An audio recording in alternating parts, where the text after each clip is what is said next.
أعوذ بالله من الشيطان الرجيم. بسم الله الرحمن الرحيم. افحسب الذين كفروا آیا گمان کړي دے هاغي کسانو چې کفر کړي ان يتخذوا عبادي چې دوی بونسي بندگانو زمالرا من دوني علاوه زمانا اولیاء دوستان او پکار وی راشی نو هرگز داسې نه ده. انا اعتدنا جهنم بیشک من تیار کړه دے جهنم لرا للکافرین نزلا د پاره د کافرانو نزلا میل مستیا یا غزید میل مستیا. قل تورتوا اے حضور صلی اللہ علیہ وسلم هل ننبئکم آیا من خبر در کتا ستا بالاخسرین اعمالا پاغ دیر تاوانیو باندے پا اعتبار دا عملون سرا الذین دا حاغ کسان دی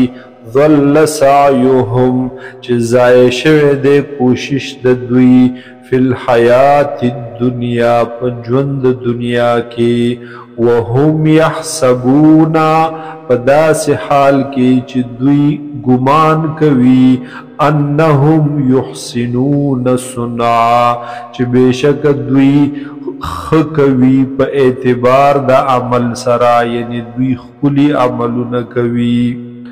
اولئک الذین کفروا دا هاغ کسان دی کفرو چی کفر کڑے دے دوی بی آیات ربهم پا آیاتونو دا رب خپل یعنی انکار کڑے دا اللہ دا آیاتونو نا ولقائه او انکار کڑے دا ملاقات دا رب خپلنا فحبطت اعمالهم فزای شوی دی عملون دوی فلا نقیم لهم یوم القیامت وزنا پس من بن قائمو دوی د پارا پورز د قیامت وزنا سو وزن لرا یعنی دوی عملون لرا بحث اعتبار نوی. ذالک جزاؤهم دا د بدل د دوی جهنم چې جهنم دے بما کفرو په سبب د دې چې دوی کفر کړو واتخذوا آیاتی او نیولیو دوی آیتونه زما ورسلی او رسولان زما لرا هزوا پټوک سرا. ان الذين آمنوا بیشک هاغ کسان چی ایمان راوڑے وعملوا الصالحات او عملو نیکڑی دی نیک کانت لهم جنات الفردوس وی بددوی دپارا هغ جنتون د فردوس نزلا بطور میل مستیا خالدین فیہا ہمیشہ بوی دوی پدے جنتون د فردوس کے لا یبغون عنہا حولا دوی بن غواړي نب طلب کوي د دینا بدلې دلو لرا. قل تورت اوائے اے حضور صلی اللہ علیہ وسلم لو کان البحر مدادا کچرتشی دا دریاب دا اوبد دریاب مدادا سیاہی یا روشنائی لکلمات ربی دپارا دا کلماتو دا رب زما دپارا دا اغی معلوماتو دا صفاتو دا لکلو دا رب زما لنفد البحرو نخامخا ختم بشیدہ دریاب قبل ان تنفد کلمات ربی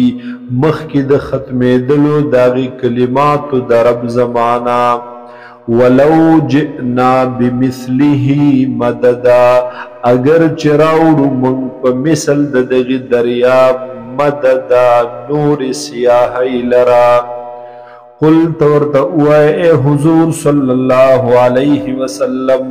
انما انا بشر مثلکم بیشکا زیم انسان ستاسو پشان یوحا الیا وحی کولیکی گماتا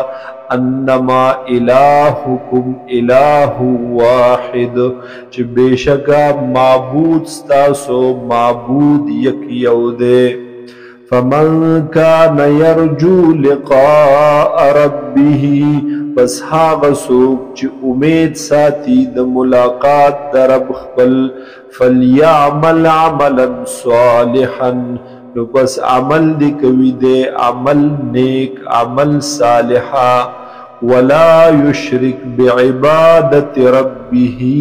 احدا او ندی شریکوی پا عبادت در رب خپل کی احدا ہچ چالرا